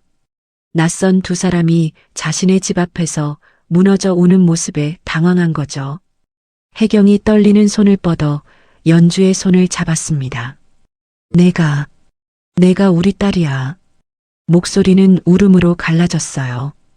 20년 전 백화점에서 잃어버린. 연주는 그 말을 듣고 얼어붙었습니다. 손에 들고 있던 신발이 떨어질 뻔했어요. 입술이 파르르 떨렸습니다. 석훈이 고개를 들어 연주를 봤습니다. 눈물 범벅이 된 얼굴이었어요. 25년 경력의 판사. 법정에서 단 한 번도 눈물을 보이지 않았던 그가 지금은 아이처럼 울고 있었습니다. 보육원 기록을 확인했어. 발견된 날짜, 하얀 구두, 전부 맞아. 연주는 뒷걸음질을 치며 벽에 등을 기댔습니다. 다리에 힘이 풀렸어요. 머릿속이 하얗게 변했죠. 아니, 저는 이연주예요. 부모님은 말끝이 흐려졌습니다. 자신도 확신할 수 없었어요. 혜경이 일어나 연주에게 다가갔습니다. 떨리는 손으로 연주의 얼굴을 쓰다듬었어요.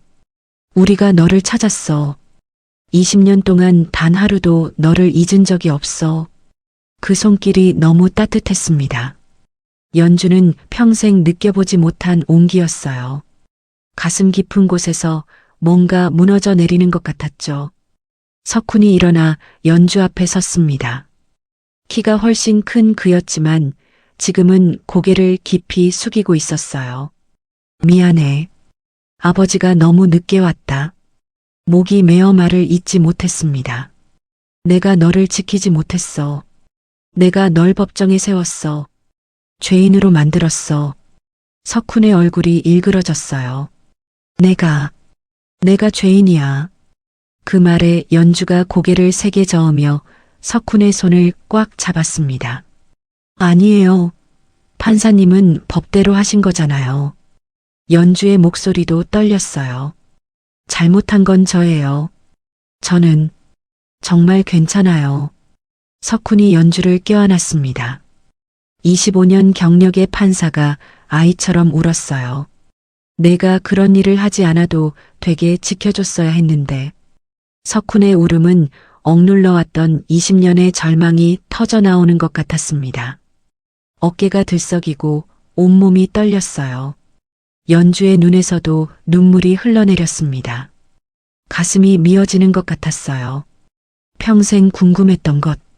왜 자신은 부모가 없는지, 왜 보육원에 있어야 했는지, 그 답이 지금 눈앞에 있었습니다. 저는 평생 혼자인 줄 알았어요. 목이 메어 말을 잇지 못했습니다. 연주는 그대로 바닥에 주저앉았어요. 부모님이 저를 버린 줄 알았어요. 왜 저만 혼자인지 항상 궁금했어요. 혜경이 옆에 앉아 연주를 껴안았습니다. 20년 만에 안아보는 딸. 너무 작았던 아이가 이렇게 자라 있었어요. 버린 게 아니야. 절대 아니야. 누가 널 데려갔어. 우리는 미친 듯이 찾았어. 석훈도 무릎을 꿇고 앉아 두 사람을 껴안았습니다. 세 사람은 현관 앞에서 서로를 껴안고 울었어요. 지나가던 이웃이 이상한 눈빛으로 쳐다봤지만 아무도 신경 쓰지 않았습니다. 한참 후 안에서 아기 울음소리가 들렸습니다. 연주가 황급히 몸을 일으켰어요. 지후가. 혜경이 연주를 따라 안으로 들어갔습니다. 좁은 원룸, 낡은 가구들. 하지만 깨끗하게 정돈되어 있었어요. 침대에 누워있던 작은 아기가 울고 있었습니다. 혜경은 조심스럽게 다가가 아기를 안아 올렸어요. 8개월 된 작은 아기, 연주를 닮은 얼굴. 혜경의 눈에서 또다시 눈물이 흘러내렸습니다. 우리 손주구나. 석훈도 안으로 들어와 손자를 봤습니다. 가슴이 뜨거워졌어요. 잃어버렸던 딸을 찾았을 뿐 아니라 손주까지 생긴 거였죠. 연주는 눈물을 닦으며 두 사람을 봤습니다. 여전히 믿기지 않았어요. 자신에게 부모가 있다는 것. 그것도 이렇게 자신을 찾아 헤맨 부모가. 혜경이 지우를 아는 채 연주에게 말했습니다. 우리 이제 같이 살자. 연주는 그 말에 고개를 떨구었어요. 손을 꼭 쥔 채 작게 말했습니다. 저 같은 사람이 함께 살아도 될까요? 무슨 소리야? 석훈이 연주의 어깨를 감쌌습니다. 넌 우리 딸이야. 당연히 함께 살아야지. 하지만 저는 미혼모고 정가도 생겼고. 연주의 목소리가 떨렸어요. 이렇게 갑자기 나타나서 폐만 끼치는 거 아닐까요? 폐를 끼치다니. 혜경이 한 손으로 지우를 안고 다른 손으로 연주의 손을 잡았습니다. 너는 우리가 20년 동안 찾아 헤맨 딸이야. 우리에겐 무엇과도 바꿀 수 없는 선물이야. 우리가 너와 지우를 지킬게. 석훈이 단호하게 말했습니다. 이제 절대 혼자 두지 않아. 약속해. 연주는 그 말을 듣고 고개를 끄덕였습니다. 눈물이 또다시 흘러내렸어요. 정말 괜찮을까요? 당연하지. 혜경이 눈물을 닦고 웃으며 말했습니다. 넌 우리 딸이니까. 그리고 지우는 우리 손주고. 연주는 더 이상 참지 못하고 두 사람을 껴안았습니다. 평생 느껴보지 못한 따뜻함이었어요. 네 사람은 그렇게 좁은 원룸에서 한참을 함께 있었습니다. 창밖으로 해가 기울었어요. 주황빛 노을이 방 안을 비췄죠. 잃어버린 20년. 끊어진 줄만 알았던 시간이 지금 이 순간 다시 이어지고 있었습니다. 며칠이 지났습니다. 석훈과 혜경은 다시 연주의 원룸을 찾았어요. 이번엔 이삿짐을 싸러 온 거였죠. 문을 열고 들어서자 연주는 침대 옆에 앉아 낡은 옷가지들을 정리하고 있었습니다. 지우는 바닥에 깔린 담요 위에 누워 천장을 바라보고 있었어요. 왔어요? 연주가 일어나 인사했습니다. 아직도 어색했어요. 엄마 아빠라고 부르는 게 입에서 잘 나오지 않았죠. 그래, 우리가 도와줄게. 혜경이 웃으며 말했습니다. 그리고 방 안을 둘러봤어요. 가진 게 별로 없었습니다. 옷 몇 벌, 낡은 이불, 작은 냄비 하나. 그게 전부였어요. 혜경은 구석에 놓인 빈 분유통을 집어들었습니다. 바닥이 드러난 통이었어요. 가슴이 저릿했습니다. 우리 딸이 이렇게 살았구나. 눈시울이 붉어졌어요. 침대 옆에는 해진 아기 옷들이 쌓여 있었습니다. 솜이 빠져나온 것, 단추가 떨어진 것. 그걸 보며 혜경은 입술을 깨물었어요. 석훈도 방 안을 둘러보며 마음이 무거워졌습니다. 좁은 공간, 곰팡이가 핀 벽, 제대로 닫히지 않는 창문. 내가 더 빨리 찾았어야 했는데. 이제 다 챙겼어요. 연주가 작은 가방 하나를 들고 말했습니다. 23년 인생의 전부가 그 작은 가방에 담겨 있었어요. 그럼 가볼까? 석훈이 지우를 안아 올렸습니다. 아기는 낯선 사람의 품에 안겨도 울지 않았어요. 오히려 석훈의 얼굴을 신기한 듯 바라봤죠. 차에 짐을 싣고 출발했습니다. 연주는 뒷좌석에 앉아 창밖을 봤어요. 살던 동네가 멀어졌습니다. 20년을 혼자 살았던 그곳이 30분쯤 달렸을까요? 차는 한적한 주택가에 멈췄습니다. 도착했어. 석훈이 시동을 끄며 말했습니다. 연주는 차에서 내려 집을 봤어요. 2층짜리 단독주택이었습니다. 작은 마당에는 나무 한 그루가 서 있었어요. 여기서 살게 되는 거구나. 현관문이 열렸습니다. 석훈이 먼저 들어가며 말했어요. 들어와. 이제 내 집이야. 연주는 조심스럽게 안으로 들어갔습니다. 따뜻한 공기가 얼굴을 감쌌어요. 원룸과는 비교할 수 없을 정도로 넓고 깨끗했죠. 거실, 주방, 그리고 복도 끝에 보이는 방들. 연주는 마치 다른 세상에 온 듯 멍하니 주변을 둘러봤습니다. 이쪽이 내 방이야. 혜경이 복도 끝 방문을 열었어요. 햇살이 가득 들어오는 밝은 방이었습니다. 침대도 있고 책상도 있고 옷장도 있었어요. 그리고 지후 방은 바로 옆이고 옆 방문을 열자 아기 침대와 놀이 매트가 깔려 있었습니다. 벽에는 동물 그림들이 붙어 있었어요. 연주는 그 모습을 보고 눈물이 핑 돌았습니다. 이 모든 게 저희를 위한 거예요? 당연하지. 며칠 전에 급하게 준비했어. 마음에 들어? 혜경이 웃으며 물었습니다. 연주는 고개를 끄덕이며 눈물을 닦았어요. 네, 너무 좋아요. 석훈은 지우를 아기방 매트 위에 내려놓았습니다. 아기는 깨끗하고 부드러운 매트가 신기한지 손으로 두드려 봤어요. 그리고는 까르르 웃었습니다. 석훈은 그 웃음소리를 들으며 가슴이 뜨거워졌어요. 처음으로 느껴보는 감정이었습니다. 할아버지라는 감정. 눈시울이 붉어졌어요. 배고프지? 밥 먹자. 혜경이 주방으로 가며 말했습니다. 이미 준비해둔 음식들이 있었어요. 따뜻한 국, 밥, 반찬들. 식탁에 음식을 차려놓자 김이 모락모락 올라왔습니다. 연주는 그 모습을 보며 침을 삼켰어요. 앉아. 많이 먹어. 세 사람이 식탁에 앉았습니다. 혜경이 연주 그릇에 밥을 담아주고 국을 떠서 앞에 놓았어요.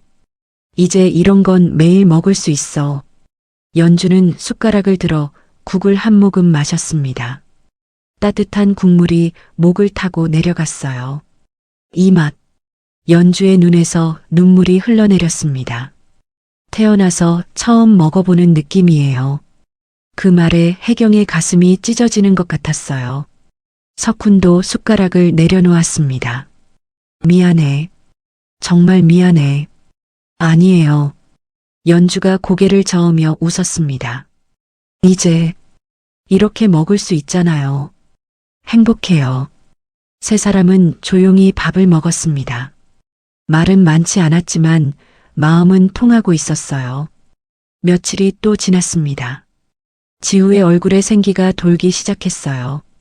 원룸에서는 맨날 축 늘어져 있던 아기가 이제는 까르르 웃으며 놀았죠. 석훈과 혜경은 백화점에서 장난감을 잔뜩 사왔습니다. 딸랑이, 인형, 블록. 이건 우리 손주 첫 장난감이야. 석훈이 웃으며 말했습니다. 지우 앞에 장난감을 흔들어주자 아기는 손을 뻗어 잡으려 했어요. 까르르. 아기의 웃음소리가 집안을 가득 채웠습니다. 연주는 그 모습을 보며 조용히 웃었어요. 혼란스러웠습니다. 이 모든 게 꿈만 같았거든요. 평생 혼자였던 자신에게 갑자기 부모가 생기고 이렇게 따뜻한 집에 살게 되다니. 하지만 동시에 행복했어요. 처음 느껴보는 행복이었죠. 밤이 되면 혜경과 연주는 거실 소파에 나란히 앉아 이야기를 나눴습니다. 소윤이는? 아니, 연주는 어렸을 때 어땠어? 혜경이 물었습니다. 잘 기억은 안 나요. 그냥 보육원에서 자랐어요. 친구들이랑 싸우기도 하고 선생님한테 혼나기도 하고 많이 외로웠겠다. 네, 많이 외로웠어요. 명절 때 다른 친구들은 가족이 데리러 왔는데 저는 혼자 남아 있었거든요. 혜경의 눈에서 눈물이 흘렀어요. 미안해. 엄마가 정말 미안해. 아니에요. 연주가 혜경의 손을 잡았습니다. 이제 가족이 있잖아요. 그걸로 충분해요. 두 사람은 서로를 껴안고 한참을 울었습니다. 또 며칠이 지났습니다. 석훈은 법원에서도 변했어요. 예전처럼 냉정하게만 판결하지 않았습니다. 피고인들을 더 따뜻한 눈으로 바라봤죠. 생계형 범죄로 들어온 젊은 엄마를 볼 때마다 연주의 얼굴이 떠올랐어요. 이 사람도 어쩔 수 없었겠지. 석훈은 최대한 선처하려 애썼습니다. 어느 날 저녁, 가족 넷이 식탁에 둘러앉았습니다. 혜경이 차려준 저녁 식사. 따뜻한 국물 냄새가 집안을 채웠어요.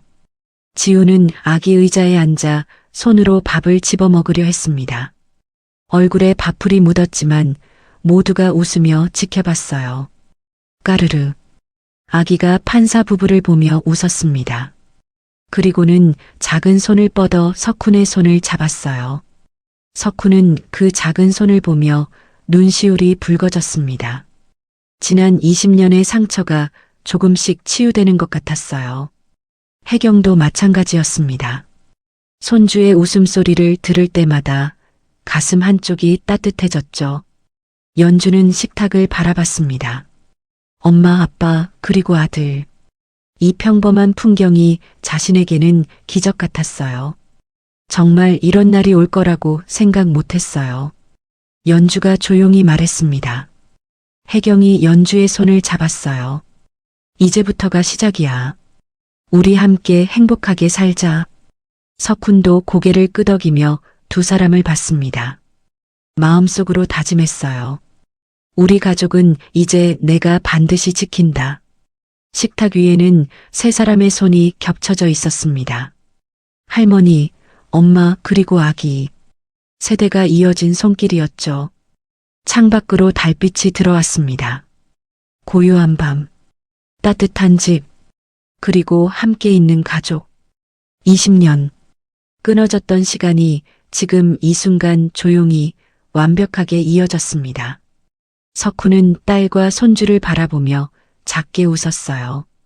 혜경도 행복한 표정으로 두 사람을 바라봤죠. 연주는 처음으로 집이라는 단어의 의미를 알게 되었습니다. 집은 건물이 아니었어요. 가족이 함께 있는 곳이었죠. 그날 밤 연주는 23년 인생에서 가장 편안한 잠을 잤습니다. 이제 더 이상 혼자가 아니었으니까요. 오늘의 이야기가 당신의 마음에 작은 울림을 드렸다면 앞으로도 당신의 나날에 잔잔한 위로가 될 이야기들로 찾아뵐 수 있도록 구독과 좋아요를 눌러주세요. 그리고 사연의 주인공을 위한 따뜻한 말씀도 댓글로 부탁드립니다. 당신의 오늘을 늘 응원합니다. 인생 나날이었습니다.